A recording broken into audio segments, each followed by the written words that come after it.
Sneaking in again, Paul. Oh, I love it. It's a Sergio day, everybody. All right, welcome to Real Talk. I'm your host, Paul Britton. With me, not as always, but when we're lucky to have him, is Sergio Barrera. How's it going, Paul? I'm good. Did you know that you're one of the people? I hope so. I hope that's a Yeah, good you thing. are. I, however, will never be one of the people. I have resigned myself to that. But you know, it's okay. I gotta ask before we. So obviously Sergio's here to discuss Avatar: Fire and Ash. This has been planned since like the start of the year when we knew Avatar: Fire and Ash was coming out. Absolutely. But before we get into that, I'm really curious. 1 minute take on Wake Up Dead Man. Oh, I loved it. I'm always a big fan of detective, show or movies like that. Sure. I think of what is it? Kenneth Branagh doing the Hercule Poirot. Inspector Hercule Poirot. Yeah. And other similar takes. There was a show recently that Mandy Patinkin did. It was like a episodic series, very similar format, but Okay. that movie in particular, I think, did a great job of living up to the franchise. Sure. And I, frankly, myself, I think it gets better every time. So Okay. It's a little heavy on the religious iconography. But I thought they did a good job with the religious iconography. Yeah, like, definitely. Benoit Blanc playing sort of like a conscientious but steadfast counter to the iconography, I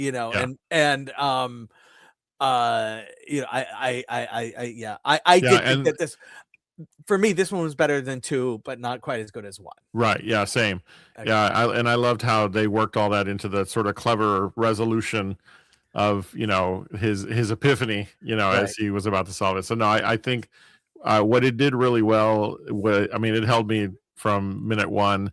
And this was the first time of the 3 where I was like, I think I know who this is, but then it was finding out the reasons. Sure. And so, yeah, no, it was really, I enjoyed it. I really did. I did too. All right. And if you want to know my full review, go back and watch last week's. This week, Sergio is here to talk about Avatar: Fire and Ash. Oh, so this is our second opportunity to get to cover an Avatar movie. Yeah. Obviously, when the first one came out, we were not doing these podcasts, but when the second one came out, we sure as shoot were. Yeah. And we did have the opportunity at that time to do reviews, and we both really liked it. Yeah, absolutely. And now we get the Fire and Ash, and we didn't have to wait as long for this one. Right. So before we even get into the movie, what format did you see it in? I did. It was theater, 3D, just standard screen size. Standard screen. Okay. Yeah. I went and traveled to the largest IMAX theater in South Florida and saw it. And obviously, I think pretty much everywhere it's 3D. Like this is like a must see 3D. Yeah. And also because it doesn't really impact the film per se, but it's also interesting. This was shot using a different film speed, and so. Okay. So that changed the crispness of the picture. What's your feeling on? For a lot of people, it's disconcerting. It's like I see too much of the picture. Like that, you get used to sort of the blur of motion, and so you don't get that blur of motion with when you shoot at this film speed. Thoughts on that at all? Yeah, I not knowing that that's what was done. Nothing stood out to me as being, anything. The crispness of it is what I loved. Okay. It wasn't in any way disconcerting or I didn't have any issue. I didn't know that was the case. So I'm learning stuff even as we begin. All right. But no, I thought it was great in terms of the look and the flow and feel of, we've talked about movies in the past where the action is such that you're like, I don't really know what's going on because I can't make out what's happening, but I know the gist of it. Yeah. And, but no, I think there was a lot of action that the crispness helped. And it never even stood out to me as I guess I expect nothing less from James Cameron, Yeah. I will say I really like the decision. And I kind of just in the sense of it's a strange world, and so having it feel like a different type of situation, Hmm. where visually it's just very obviously different visually. That works for me, and I liked it. Yeah, There are people who don't like it when it's filmed at this frame rate because like I said, people are just used to the motion blur, and so. sure. But I'm not one. Anyway, that is beside the point of the movie. That Well, I just go ahead. I want. Can I stay on that thread for just a quick second? Sure. Have other films done this, or was this a first time kind of thing? This was not a first time sort of thing. Okay. The Hobbit movies did this as well. Oh, really? Okay. Yeah. So, Got it. yep. And I don't think the other two Avatar movies did, but yeah, I know for a fact that the Hobbit movies did. Gotcha. Okay, cool. All right. So let's dive into Avatar Fire and Ash. We are back on Pandora with the Sully family. We pick up here where the last movie left off. The Hmm. Sully family has lost their eldest son in a battle with trying to keep the evil corporate bad guys away from the beauty and splendor that is Pandora, but they just greed and greed make them want to destroy the environment and hunt a fully sentient, fully developed society of whale beings. And it would just basically be the same as I don't know, colonizers going in and openly hunting a native people in a new land, and so Yeah. that's what's going on. And we pick up there where the Sullys are living with the sort of, we'll call them the water Navi. Hmm. I don't remember exactly the tribe. Yeah. Apologies to Big Jim. But they're living with the water Navi. They have a human who is the son of the the main colonel that was the primary bad guy from the first movie. Yep. And their three children, one of whom is Sigourney Weaver reincarnated and is not their biological child. All right. I mean, that's where we are, right? I mean, it's like, I don't know how Yeah. else to explain it. That's where we No, are. I mean, there's really no other way to explain it. It Yeah. picks up, like you said. I mean, not a long time after the end of the second movie. It picks up immediately after. Yeah, exactly. It's And immediately after. yeah, and so I'm glad that I took the time to watch a recap video because it'd been a while since I watched the second one. I hadn't seen it again since. Yeah. And so I just sort of caught myself up, and yeah, the big beef that people seem to have with this film is, we'll talk about the spectacle, but For sure. the beef is, it's just so like the first and the second. I'm like, well, yeah. Yeah. Well, I don't. okay. I don't know what else to expect. The way I was going to present that was you had said you watched a recap of the second movie to pick up before seeing the third movie. Yeah. My question to you would be, how did you feel just watching the second movie over again after having just watched a recap?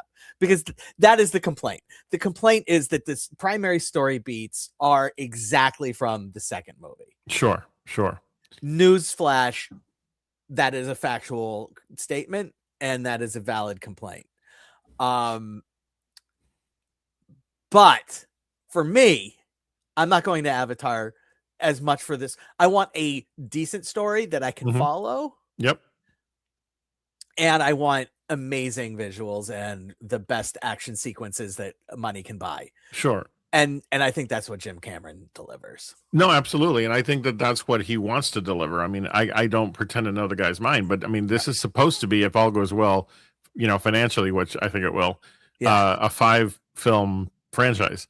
Yeah. And this third one is such a, whatever's coming next, if it even comes, because there's It's definitely up in the air right now. yeah, definitely opportunity Jim's for that. old, so the question is, will he direct it, or will he, handpick somebody else to direct it? Will Disney even say, "All right, yeah, go ahead and make the next one," even though we've already made $3 billion off of your first two, Right. and we're probably going to make another billion off of this one, although figure it costs 500 million to make. So, but anyway, but yeah, Yeah, no. Well, and that's the thing is the franchise operates in this third film in a way that is easily a bridge. Like when we look at franchises that are multiple, that are more than three films, yeah, you can forgive a film like, doing a repeat so long as it's bridging to something else. And yeah, so I yeah, didn't sit there thinking to myself, well, this is a copy of the previous script. They're on the same homeworld. yeah, All I needed was the addition of new, tribes and right, story points, and I'm perfectly fine, yeah, you know. And so I didn't put too much weight on the fact that yeah, these are very similar in terms of story, but it the story is those who are coming to attack the resources of this planet uh-huh, are still going to be the main antagonists throughout however many films this is. right, That's always what's going to go back to. So right. how do you make it interesting? I think James Cameron finds that with the introduction of the new Ash people. I You know, agree. I that was agree. good, and that was well more than that. I mean, it was so well done. Yeah, That yeah. yeah, it didn't bug me at all that the story beats were similar. Yeah. I my complaint, Hmm. my complaint would be that you can you can have all the story beats be the same, Hmm. but you can also make slight variations of what's going on that allow it to be different enough from the second one, and different enough from the first one, that you're moving things forward, but also presenting something totally fresh. Yeah. And so what this movie ends up doing instead is it moves everything forward while hopefully wrapping up what was started in two. Like, Hmm. I, if the fourth movie is, they're still going after the brain juice of the whale people, I'm out. Like Right. that becomes unforgivable. Like Yeah. that becomes, you can't have three movies in a row being the greedy corporate people Yeah. are after the brain juice. Like it just, you something, they've got to be after something bigger, more interesting, more important. And Yeah. not that the brain juice of the whale people isn't interesting. I Well, say, but just compelling and different, right. No, absolutely. And that's where I say I was okay with that continuing to be the Right. story. In fact, the more I've thought about it since watching the second film just a couple of days ago, Yeah. the more I think to myself, and I've not read anything that says this, maybe you have or haven't, but I really do when I look at it in its entirety between the second and third film, I wonder if James Cameron's intent had always been this to be the full story, but he had to cut it down. So maybe That then is he exactly what decided, happened. okay, So, well, and that's why I'm okay with it. the second and third movie were supposed to be one movie. Okay, yeah, and that's Uh, how it feels, yeah. and I'm And okay with that. yeah, and the one thing I will say that's interesting about that is that, and I mentioned earlier The Hobbit, Mhm, because the thing that the reason why The Hobbit didn't work as a trilogy, where each movie was 2.5 hours or 3 hours long, was you were taking a source material that was 1/6 of the length of the original Lord of the Rings book. Like the Lord of the Rings was three books, right, and The Hobbit was half the length of one of the three Lord of right, the Rings books. And you took a thing that was, a perfectly reasonable 3 hour movie, and spread it out into 9 hours. right. And I wonder if you didn't take something that could have been perfectly wonderful as 3.5 hours and broke it out into 6 hours. And I'm not saying that I'm not saying that there are lulls or weird side quests going on like you see in The Hobbit. I'm Right. just saying that it, does this third movie feel more compelling if the third act of the movie is the Ash people coming in? You know, Yeah. like and I look, the reality is I'm really picking nits here Oh, no, because absolutely. Yeah. Same. I really, really like this movie. Oh, it was great. Genuinely. I was super entertained. I was super engaged throughout. And the spectacle is exactly what I want from an Avatar movie. Absolutely. You know, Yeah. This did not feel like 3 and 10 at all. correct. You know, did it feel like 2.5? Yeah, probably. You know, it Yeah. didn't feel like a 90-minute movie. Like Right. I don't, That's for sure. Yeah, that's for sure. so, Yeah. but yeah, but man, Jim Cameron just knows how to put something on the screen. Does he always know how to tell a story? Maybe not. Does the dialogue always work? Almost never. But but does he put something up on the screen that is captivating Oh, sure. and is 100% worth the price of admission? Yes. Yeah. This is the kind of movie and franchise that I will always lean into my normal when it comes to action films, and that I'll forgive a lot Yeah. purely for the spectacle. Yeah. And, for Avatar to work and keep people coming back, he has to continue to elevate the spectacle of it all. And boy, does he. Yeah. Because we were in similar environments where the action was taking place, right? Yeah. And yet it still felt bigger Yeah. than the last, the previous two installments. There were some interesting story beats and story things that occurred that people are, having issues with. Listen, I'm not going to fault it for things like that because, Right. he obviously there's a point where if you're going to develop any sort of connection between Spider and the daughter who is the Sigourney Weaver character's child, Right. you got to get rid of the mask, somehow. Yeah. Yeah. Yeah. I'm not going to fault something that is obviously an attempt to move a piece of film forward, a storyline forward. And so at the end of it all, I'm not there to pick at small plot points. I'm there to see, will this continue to impress me and make me want another? And it was successful for me. To do that. Okay, so let's talk about some of the story things, and I want to talk about the Sigourney Weaver character, Sure. Sigourney Weaver character, and Kiri, and where they're taking that character.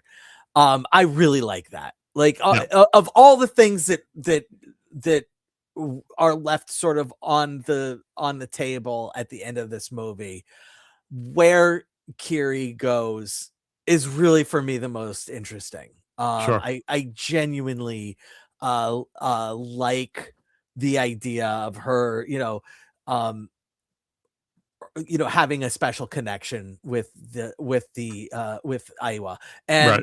and that was introduced in the last movie, and I'm not going there. They take it a little bit further in this movie, and I'm not going to do any spoilers on that. But like that is a central theme of this movie, like advancing that aspect of the film or of the story is a really major point of this movie. Yeah. And I really like where that's going. That Absolutely. Yeah, no, and that's what I think it did with a lot of the characters. This was a lot of character development for her. This is very, very picky. I'm not a fan of it being Sigourney Weaver's voice. I mean, pitch it up or something, They do pitch it up, but that a it bit. is pitched, yeah. It didn't seem consistent throughout the whole film. Okay. Or maybe my brain was just like, I know that this is her, and so therefore that's what I hear. Right. But then I also like that they did some of that character development with the second son. And there was even a little bit at the end toward the youngest, like there may be more coming, there. For sure. The other thing I loved was the way in which they cycled back to the first film in a way by having that conflict between Neytiri and Sully about Right. he's not really Navi. Right. You know, I Right. thought that was it was a risk to take to dive there because that could have really dragged it out. Yeah. But it was done in such a succinct and powerful way that it was like a cool callback, Yeah. but it didn't like bog us down. Right. And I felt like it gave Nateri sort of like a little bit of an emotional exhale Oh, where sure. it's just like there's so much going on that it really it really helps to give her a place to go. um I Next I want found to mention. myself wondering. I'm Okay. sorry, on a whole note, real quick before we leave that thought. I found myself wondering: is there anything else that Sam Worthington's done outside of these films? Because his acting hasn't improved. So Oh, okay. I don't know, and that's okay. yeah, no, absolutely, yeah. Sully's never quit. Right. I want to go to the villains, and a Yeah, viewer does comment. I like the villains in this movie, and we've both commented on that, yeah, and yeah, I I think my hope is that in the fourth movie, we we develop the Ash people a little more, sure.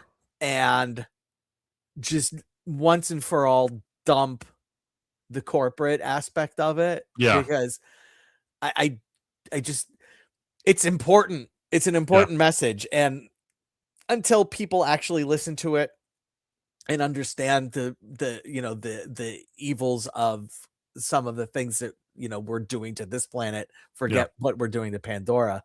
um it's an important message to get out there, but at the same time, from a bad guys within a movie standpoint, I think they have one more movie in them before Yeah, they lose interest. And so sure. my hope would be they develop the fire the Ash people a little bit more, bring them up, send the corporate people down, send the humans off of Pandora, and then just make it a battle for Pandora between the various Na'vi. Right. You know, No, I like that because one of the things that I also thought, you know, because obviously the trend for the films has been earth, then water, then fire, yeah, but we also got wind or air. you right. know and I wondered maybe if like James Cameron's kind of hedging his bets, like I got to get these in just in case we don't go beyond this one. um because but then they're so it was such a like a friendly group that I'm like, I don't need a whole film about them. Like I need the I would like a film that would build out more of the backstory of the Ash people and why they are not following Awa. And they touched on that. They do touch on that. They did, but I You would know, love to see like that fleshed out, and then Mhm. to your point, have that be the larger focus of the next film. Right. That so because we've not seen until now any sort of conflict between the inhabitants of this planet. You The know, I would almost say the way you do that is you have a fourth movie where it's like the corporate people are using the fire and ash people, and then the final act is the fire and ash people turning on the corporate people, realizing they're just being used. I was really wondering if that was going to happen in this one. Yeah, Yeah, but it didn't, no, no, yeah, that I is a was hoping. spoiler alert. It doesn't, but because but I hopefully it's not a major spoiler alert because we're talking about the corporate people being in the next two movies. Yeah, But that kind of being the denouement of the fourth movie, and then a moment where everybody's like, "Hey, are we good?" And then like the Fire and Ash people saying, "Fuck no, we're not good. We're right, coming for you." Like, and then setting up the fifth movie, and then like the first act of the fifth movie, or half of the first act of the fifth movie, is telling that backstory in more right, detail. Like yeah, that, if I'm writing the story, that's how I'm doing it. yeah, But no, absolutely. I could be, what do I know? What do I know? Other other aspects of this movie. So and forgive me, I don't remember who the sentient whale people are called. I don't remember what their names are. I think they're I called the Medcaina. Macaina, that sounds right. Yeah. So I and I'm terrible with names, so that's just, like, no, I don't mean any personally by it, Macaina, but I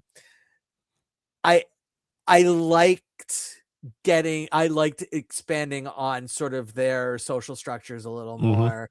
I like the development, but I also think that it's kind of limited. It's somewhat limited in how far you can go with them. Oh, sure. Yeah. Um, but getting to see it that was satisfying, and also just drove home the heartache of the second movie and the stakes that were at play in the third movie. It's just like, ugh, you Yeah. know, Yeah, because so much of that storyline was so heavily in the second movie was so heavily based on the sea creatures, much right, more than like the Navi tribe that is the Makaina.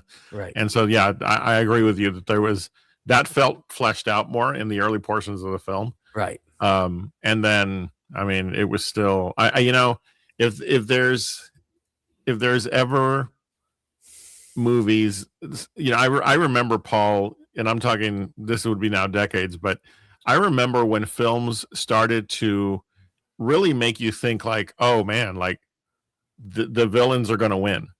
Like, Yeah, there was a distinct time frame, late 80s, early 90s. 90s. Yep. Yeah, it would have been the 90s where you literally thought there's absolutely no way out of this. Right. And Cameron is so great at you know creating images and putting you in positions where you're deep into the third act and you're like How are they getting out of there's this? no way to Yeah. get out of this. Right. It's Right. just so yeah, this was you said earlier it held you through the entire time.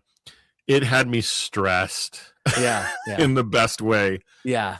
because of that. And so Yeah. that's just good storytelling. It what to the point where the final battle scene, you know, look, it's a tried and true formula of Jim's to Jim Cameron to of how to choreograph the length of the battle scene. And there's always that, and every battle scene of every action movie always has this where it's like, hey, it's going really good for the good guys. They're clearly gonna win. Nothing to worry about. Right. And I, when that was happening, I was just like, "Oh, this is gonna get so bad. Yeah, This is it gonna was get way too early. so bad," and it did get so bad, and Well, it and was you know what I loved about that? Oh gosh, I know we're not spoiling. I'll find a way to say it. There was a point a point of the story I had completely forgotten mm, during that early battle sequence. right, That when it turned, I was like, "Oh yeah." So it was again for me, it's the immersion right. that Avatar movies bring. Well, since we're already talking about Lord of the Rings, we'll just say Gandalf at Helm's Deep, and I'll just leave it at that. Sure. I'll just leave it at that. Yeah, no, that's a great analogy. Um. I love it. So yeah, man, I look. There's no guarantee we're getting a fourth one. Right. I will be very, very sad. Like, count me among the people who, uh, even though I will never be one of the people, who will be very, very sad if we don't get a fourth one. Oh, same. Yeah. Yeah. All right. Are we ready to do our rankings? I think Our so. ratings? I think so too. Now I don't know what the source of this article is, but this is sort of an AI answer to a question. Okay. That the What tentative was the release prompt? date for a fourth movie is December of 2029. Yeah. Okay. So So Disney did throw all 5 movies onto a theoretical oh, okay. release schedule. Basically anything beyond like 2026 is Maybe. maybe summer of 2027. Anything beyond summer 2027 is just theoretical. Yeah. It's just Disney saying, "Hey, look, if you want to pick this weekend, you're going up against an Avatar movie, so you may want to." And so true. what would end up happening is that in 2029, if an Avatar movie is clearly not in the on the going to happen, Disney would just put another Disney movie. Sure. Like, and so. All right, here in real talk, instead of stars, we do tacos. And if we feel like something deserves a little bit extra juice, we add guac rather than saying a half a taco. Why? Because nobody eats half a fucking taco. All right, Sergio. Avatar Fire and Ash. Where are you landing on this guy? This movie, because it didn't feel at all its length. Right. Because I found myself fully immersed from the opening till the end. Yeah.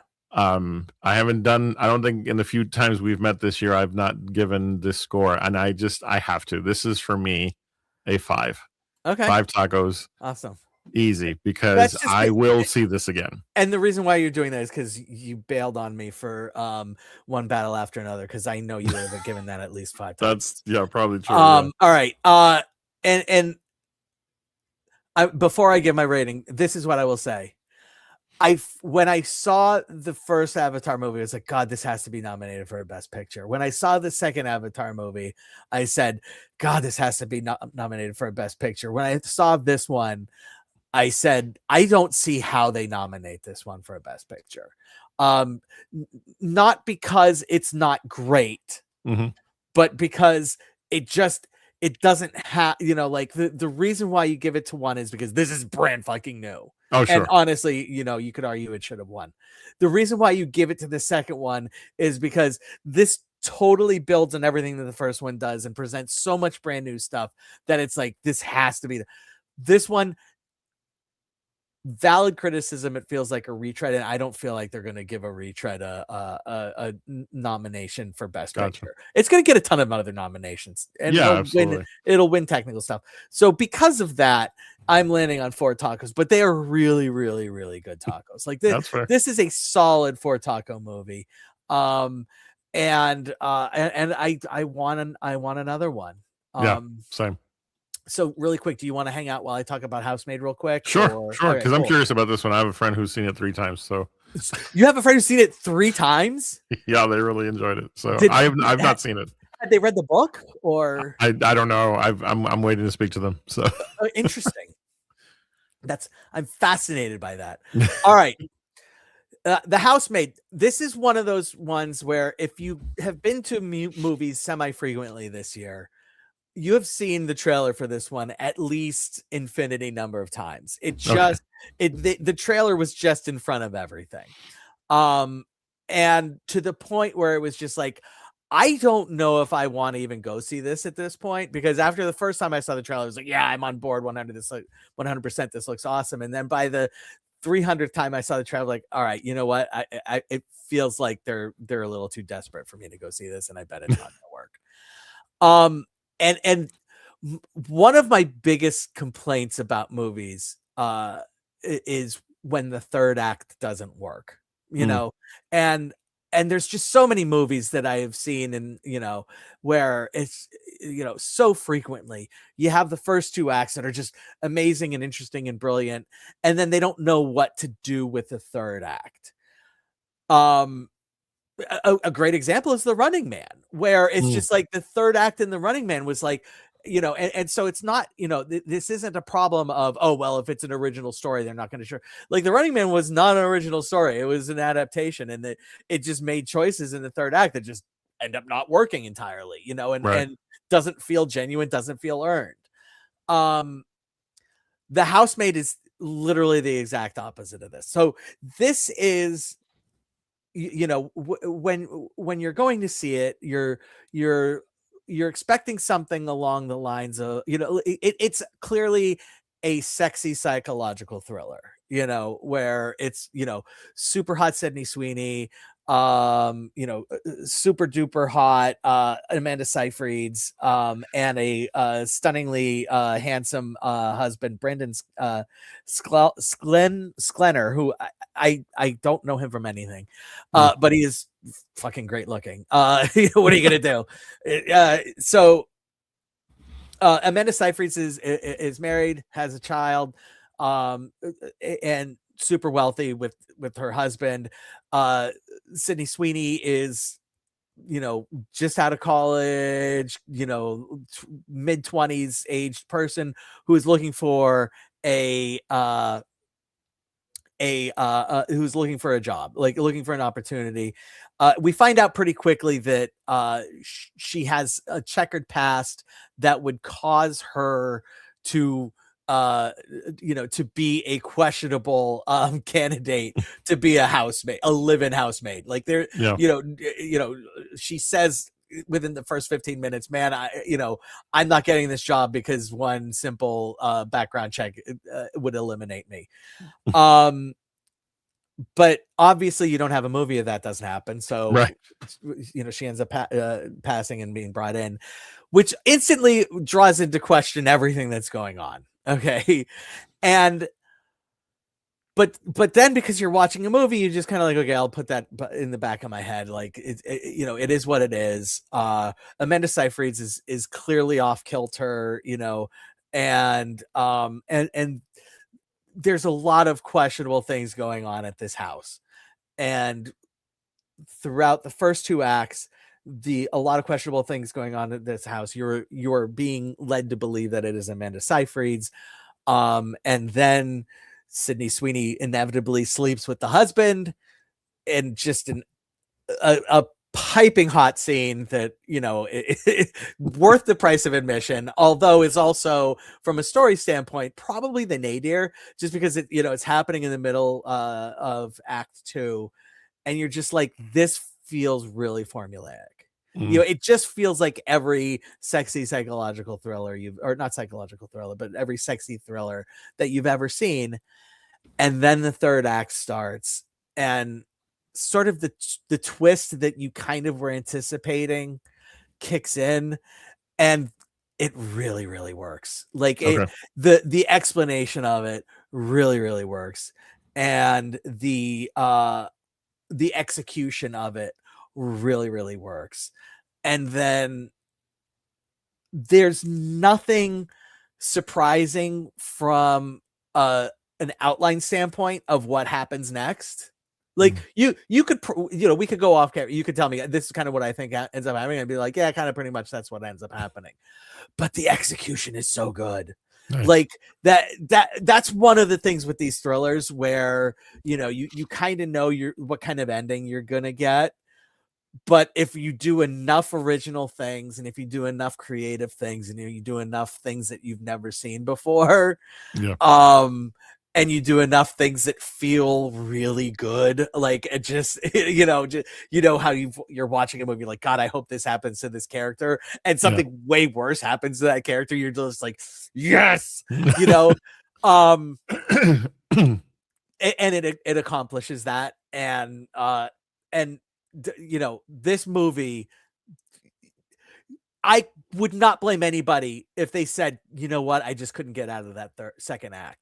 If that's what somebody said, if somebody said, I sat through this and the second act was coming to an end, and I was just like, oh, I know exactly where this is going, I don't need to stick around, I would say, I get it, but you really missed out, because this movie earns its keep in the third act. And so, yeah, I do highly recommend it. Nice. I don't know if I highly recommend it seeing it 3 times in a single weekend, but hey, man, I think he's taking friends to see it. So okay, I think that's what it is. That's cool. That's cool. I could see that. I could see that. I would take friends to go see Fire and Ash before I take friends. Sure. It absolutely, I get it. It did have me curious. So, and now your review has me even more. So yeah.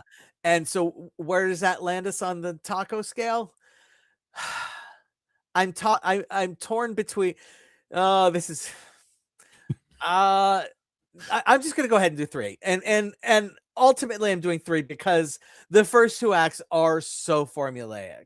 Okay. And that it is almost just like this could have easily been a 90-minute movie. Like just very easily could have been just a perfect 90-minute movie, but I kind of feel like they thought that they needed to do a little bit extra in order, to like drag you through it in order to have the payoff be even that much more. But newsflash, I didn't really need that. Like, Gotcha. even if it had been hour and 45, that would have been like fine. But yeah, so it's a little longer than what it needs to be. The first 2 acts don't always are not consistent. I will say Yep. that. That's what it is. The first 2 acts are not consistent, but the third act is chef's kiss perfect. Nice. With the final, like, coda shot being literally perfection, just Nice. perfection. Well, you've So got me hooked in. So that's where we go. maybe I'll 3 go a 4th time. So Yeah, 3 amazing tacos.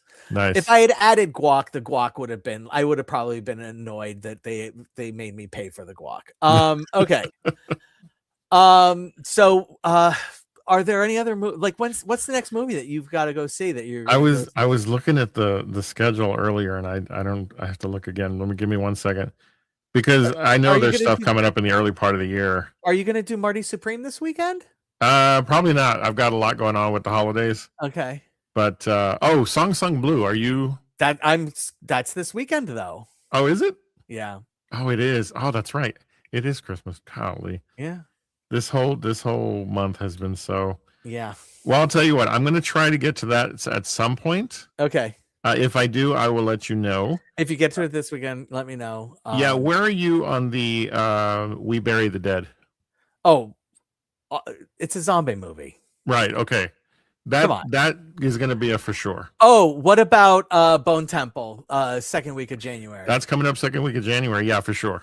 Okay. And that's why earlier I was thinking, I know there's January, there's a lot. Yeah. So Yeah. Okay. Yeah, so Bone Temple for sure, and then we'll figure out any of the others between Good. now and then. But more likely, I'll see you in January. All right, Sergio, close this off, buddy. Absolutely. Well, before I do that, Paul, as always, thank you for all of your welcoming me back as often as you do, and I look forward to doing more in 2026. Absolutely. So thanks so much. Oh, I before we go, you have to watch Train Dreams on Netflix. That's something that I reviewed last week, and I can still see the title from from my listed title. Oh, gotcha. So Train Dreams on Netflix. It would be easy to miss. It would be easy to overlook. You have to watch Train Dreams. Okay. I'll check it out. Okay. All right. Thanks, Paul. Good. All right. Well, on behalf of Paul and I, we wish you a safe and happy holiday couple of weeks. Yep. Keep watching movies, and we'll keep talking about them. Until next time, we remind you, as always, you're awesome, you're amazing, and the world's a better place because you are in it. Have a great night. Love you, my man. Take care, man.